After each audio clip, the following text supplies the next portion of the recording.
¿Qué característica tiene la membrana lisosomal? Es una bicapa lipídica como todas las membranas celulares, ¿no? Entonces, si este medio de acá es muy ácido porque está lleno de estas enzimas y hidrógenos, ¿no?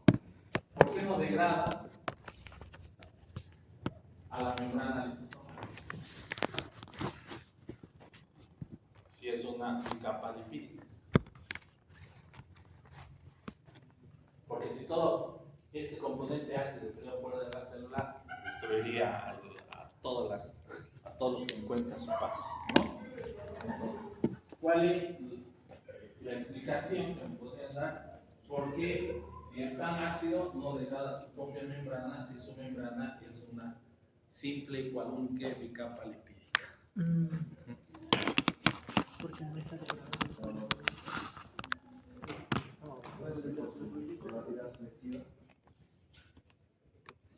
¿Cómo? Debe tomar agüita, no, la cabeza de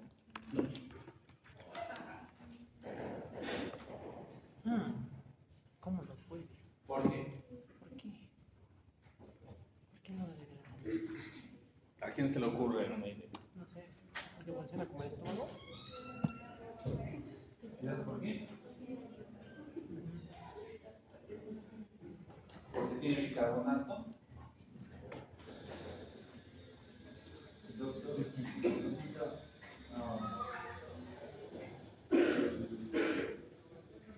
las hidrolasas, así son todo eso, lo que está ahí, ¿no? Sí, todo esto. Entonces, no sería por eso, justamente porque la membrana plasmática, al tener una capa polar y otra polar, la apolar la mantendría Es una bicapa lipídica. pero no repeliría todos los ácidos en base a Entonces no habría ningún problema porque todas las bicapas lipídicas podrían ser lo mismo. No tendría que estar encapsulado en el bicarbonato. Mira, chicos, ¿quieren saber por qué la membrana lisosomal no se degrada por el contenido ácido que tiene el lisosoma? ¿Quieren saber o quieren saber? Sí, quiero saber. ¿Sí? Bueno. Bomba. Tarea para los próximos.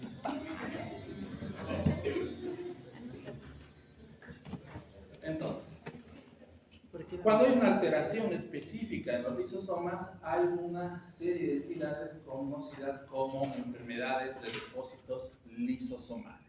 Son casi 70 trastornos metabólicos hereditarios genéticos poco frecuentes, ¿no?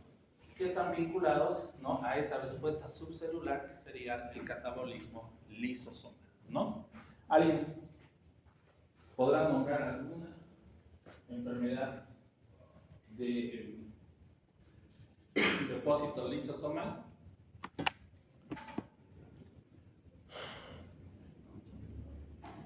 Son un grupo de más de 70, ¿no?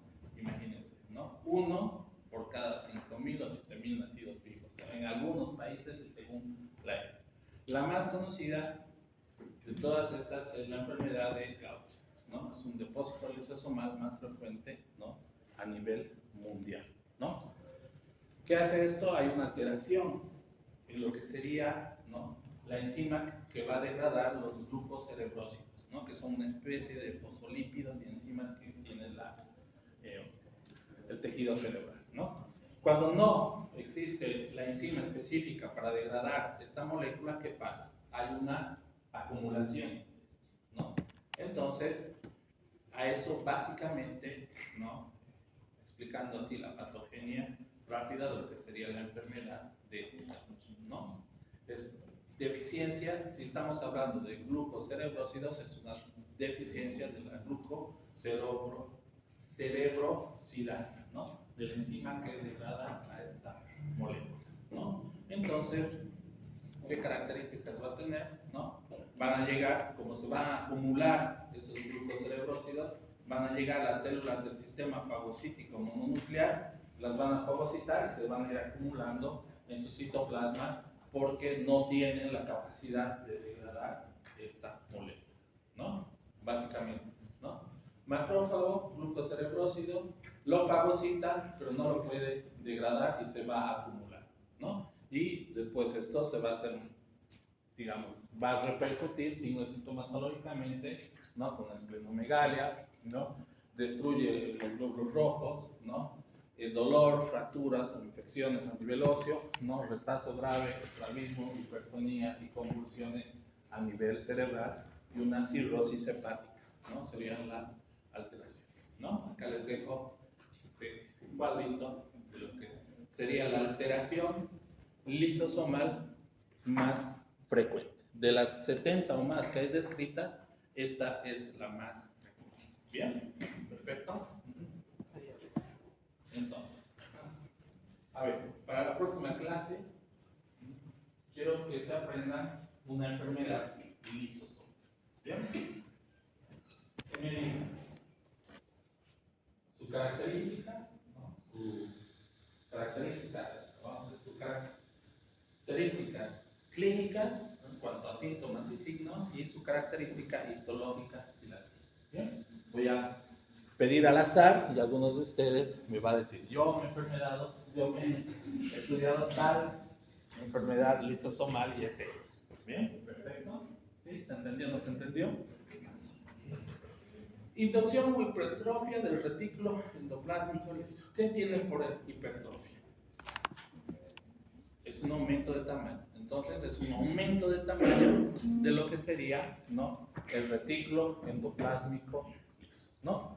Nos tenemos que acordar que el retículo endoplásmico liso, ¿no? Actúa, ¿no? Es muy importante en la síntesis de lípidos, en las desintoxicaciones de sustancias obviamente nocivas como algunas drogas, toxinas o productos de degradación metabólica, ¿no? Sobre todo en el hígado, ¿no? En los hepatocitos tiene una gran cantidad de retículo endoplásmico liso en su citoplasma, ¿no? Almacenamiento de calcio y el metabolismo de los carbohidratos, ¿no? Está por demás preguntar si es un organelo membranoso o no membranoso.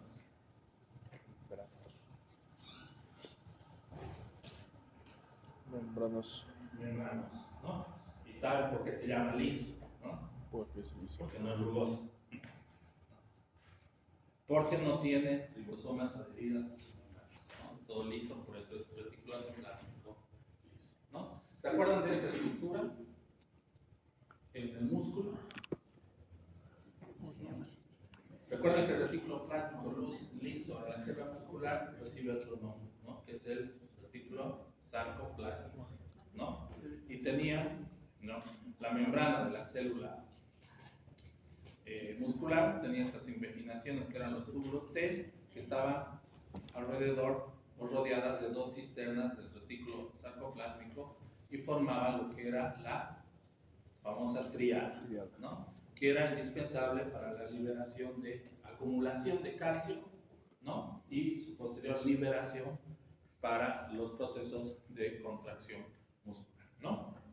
Entonces, esta inducción o hipertrofia del retículo endoplásmico liso es un mecanismo de adaptación subcelular, ¿no? Que permite a la célula, ¿no? Ajustar su capacidad de síntesis de lípidos, desintoxicación, almacenación de calcio y de carbohidratos, ¿no? Siempre y cuando exista el estímulo o siempre y cuando la célula lo necesite, ¿no?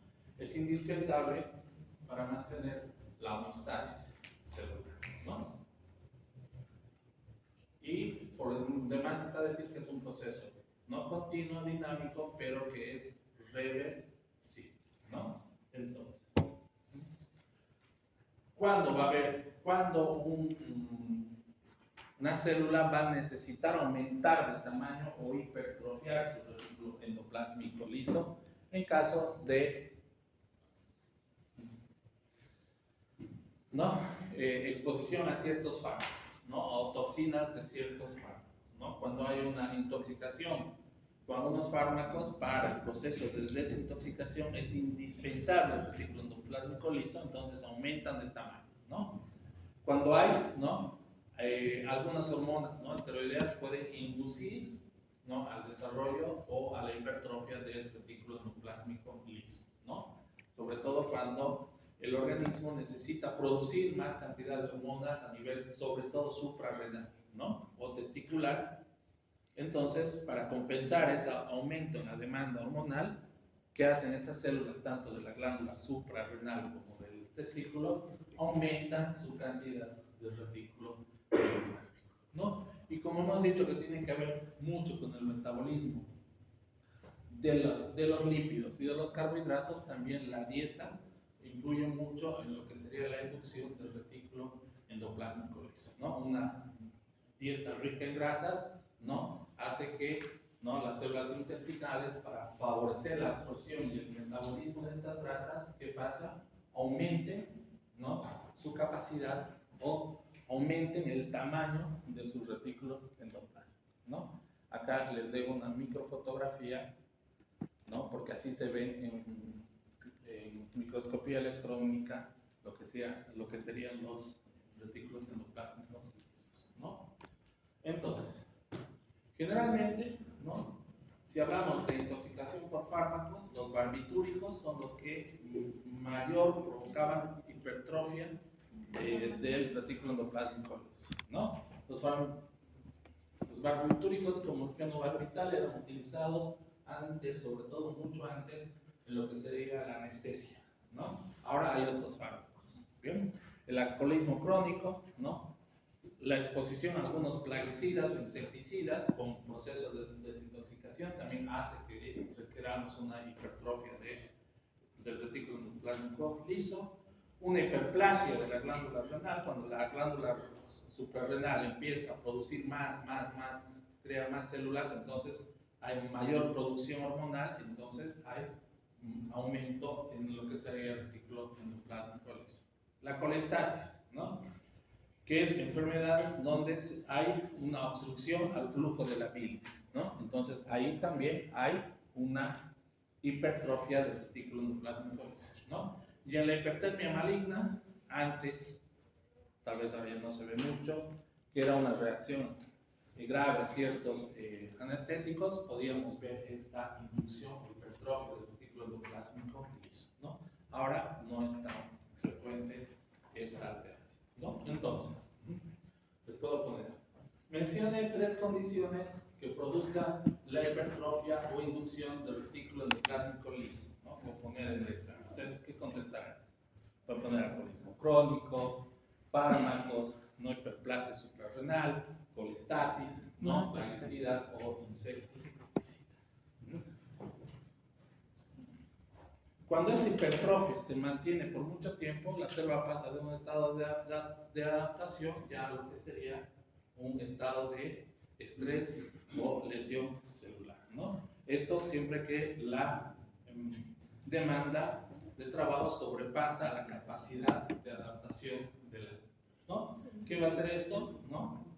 Se vuelve ya crónico, ¿no? Entonces se van a activar las señalizaciones de la apoptosis, ¿no? La apoptosis ustedes ya la han estudiado en fisiología, ¿no? Tiene 2 mecanismos de activación. ¿Cuáles? Uno es intrínseco y el otro es extrínseco, ¿no? ¿Qué mecanismo de apoptosis se activará ante una hipertrofia prolongada del retículo endoplásmico liso? ¿Extrínseco o intrínseco? ¿Qué dijo? Intrínseco, ¿no?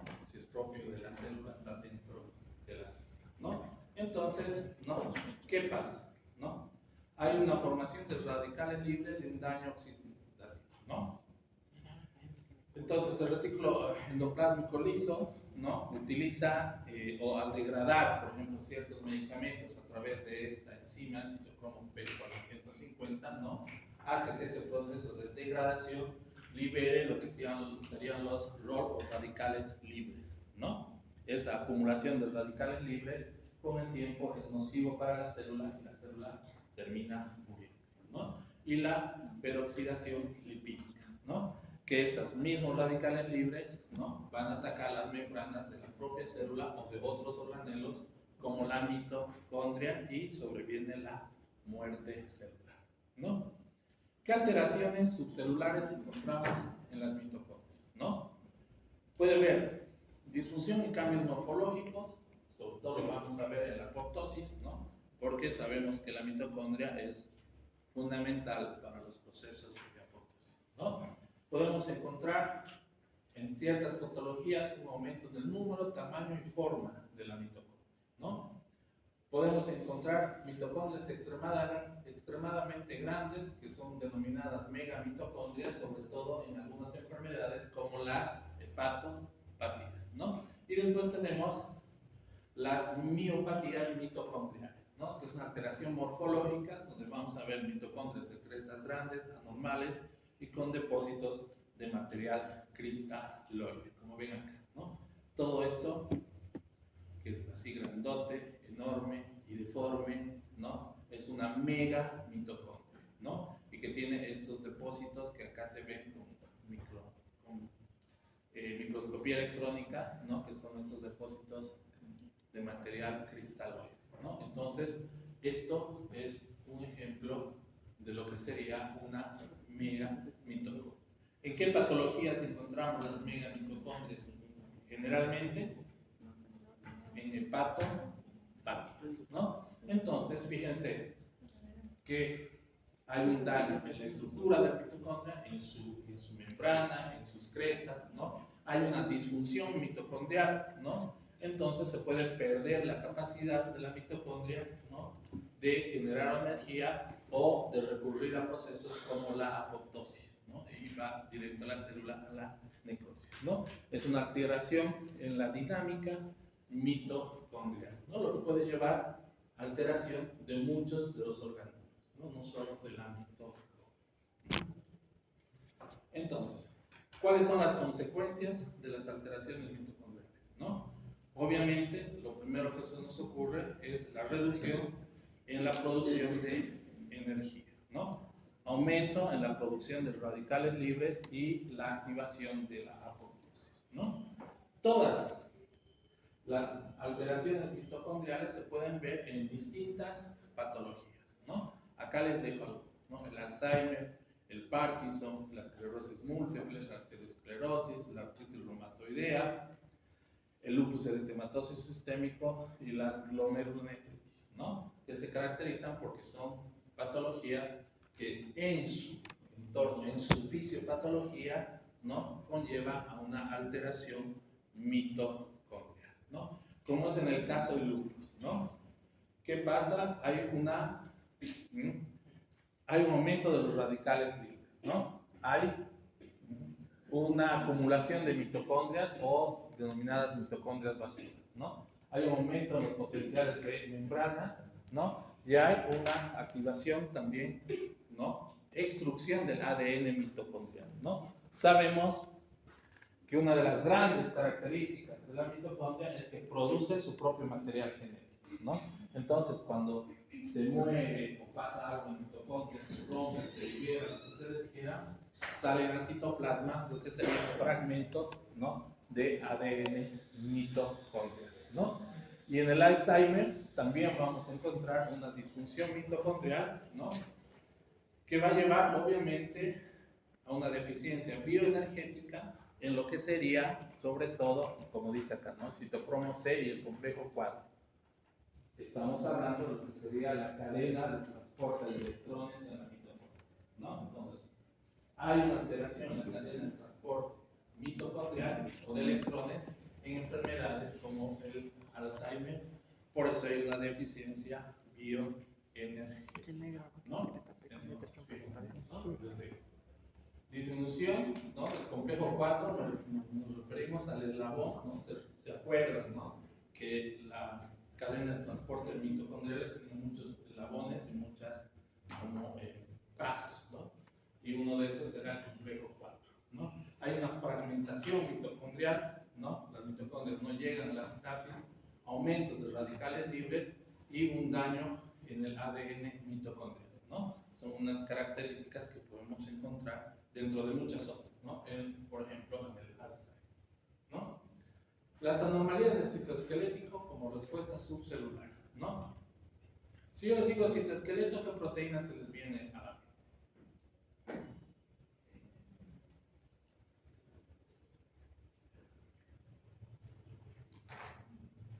Microfilamentos, microtúbulos, filamentos intermedios,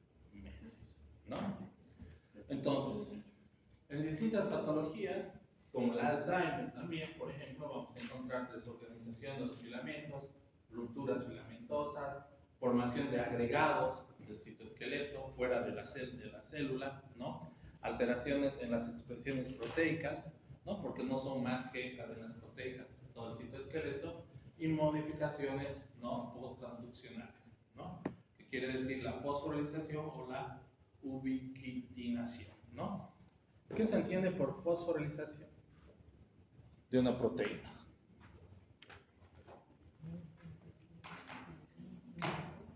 Si yo les digo que una proteína sea fosforilizada, ¿ustedes qué entienden? ¿Qué? Solo las proteínas se pueden fosforilizar o algunas otras moléculas.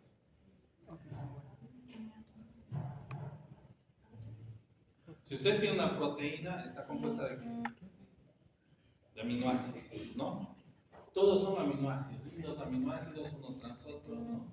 Y si ustedes ahí meten una molécula de fósforo, ya están alterando la estructura, ¿no? Entonces a eso se llama fosforilización, ¿no? A introducir o que la molécula acepte una molécula de fósforo, ¿no? Y altere su estructura, ¿no? Y lo que sería la ubiquitinación no es más, ¿no? Que ya les había dicho, ¿no? El retículo endoplásmico marca esa proteína con ubiquitina y esa proteína es degradada en los proteosomas, ¿no? Entonces, eso en un estado de homeostasis, pero cuando se produce una patología puede estar alterada la ubiquitinación, ¿no? Que hace que se degrade mayor cantidad de proteínas todo el tiempo, ¿no? O lo contrario, que no se degraden algunas proteínas y se almacenen en la célula y sea patológico, ¿no? Como es el caso del Alzheimer, las proteínas tau y los microtúbulos, ¿no? Que producen un colapso del citoesqueleto, ¿no? Si ustedes se acuerdan, ¿no? Más o menos, ¿no?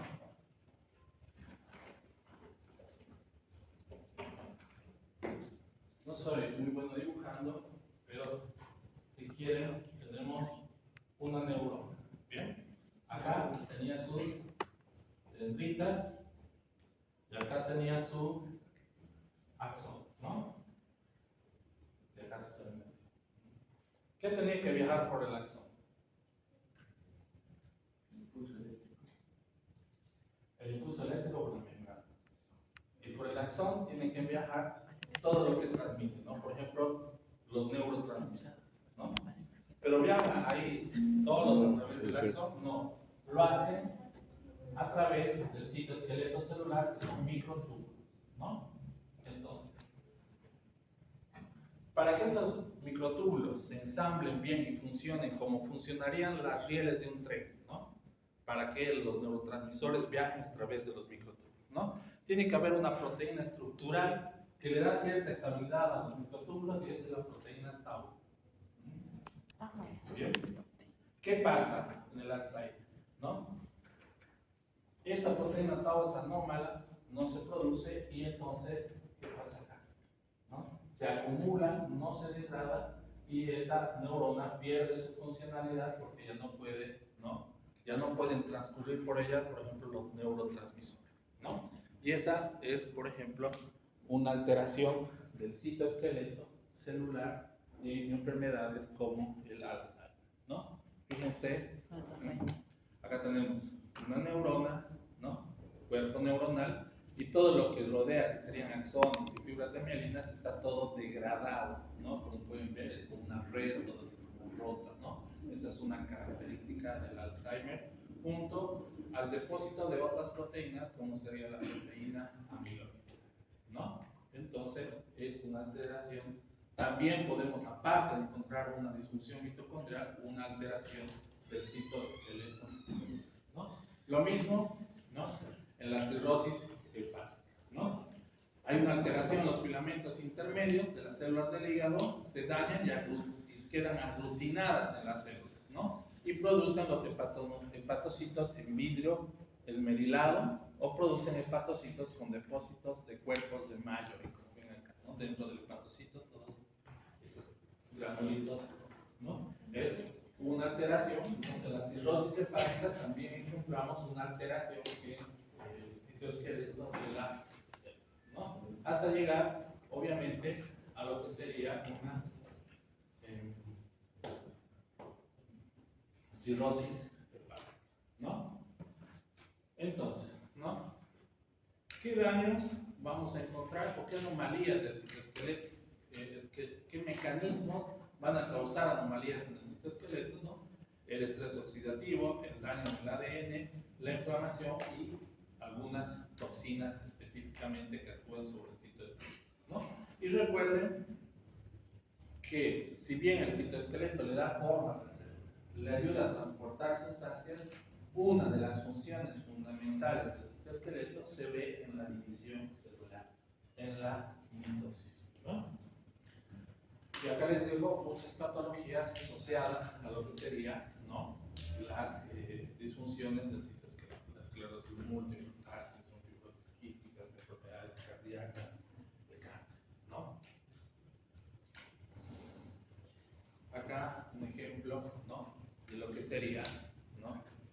Los hepatocitos en vidrio esmerilado, se llaman así, porque son grandotes, están balonizados, y una microfotografía de su citoplasma, donde ven toda la desorganización del citoesqueleto de la célula, ¿no? Ahora, acúmulos intracelulares.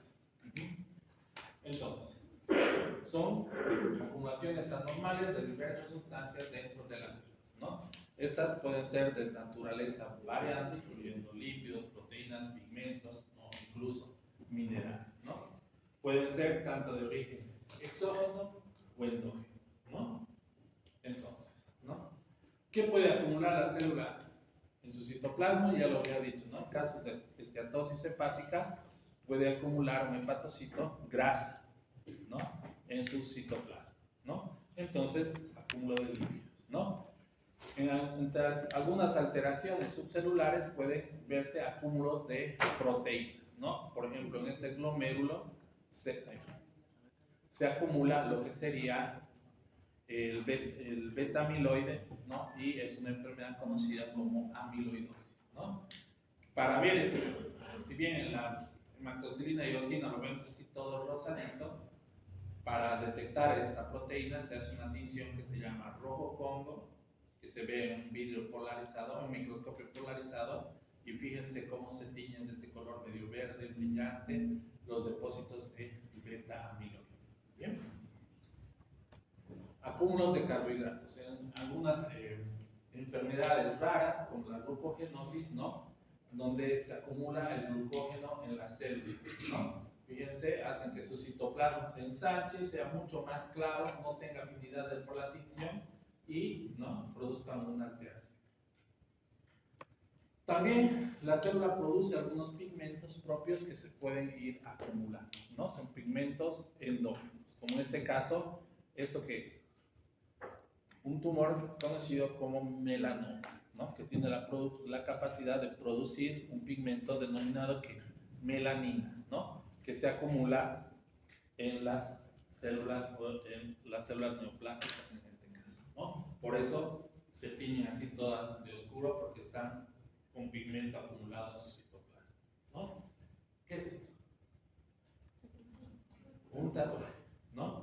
Los tatuajes son un pigmento exógeno, ¿no? Que se pueden acumular en las células, sobre todo en las células del sistema fagocítico, como vemos acá, o incluso el pigmento puede, ¿no? Migrar hasta los ganglios linfáticos y depositarse en los ganglios linfáticos, ¿no? Y con el tiempo producir una neoplasia o un cáncer maligno que se llama linfoma.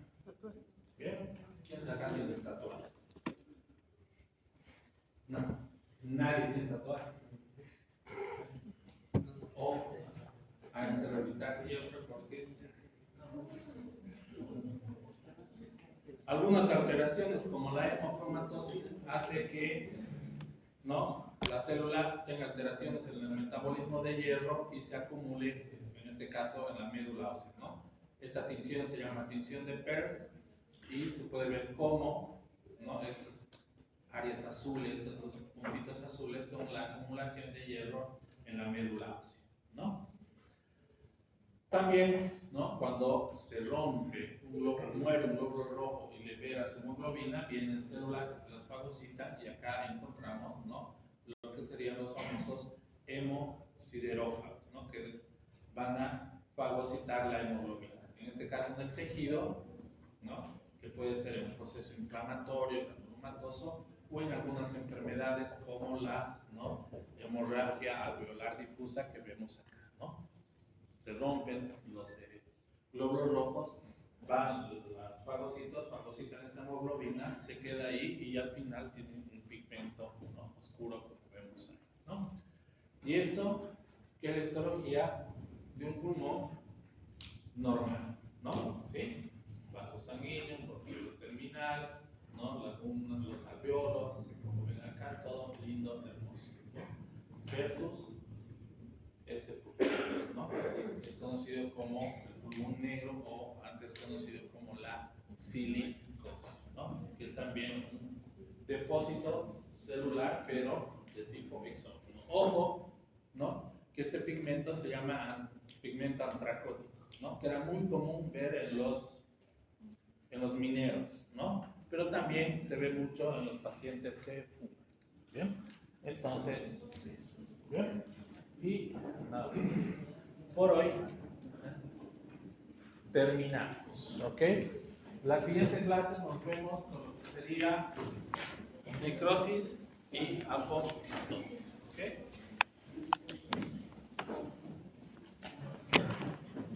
Chicos, ahora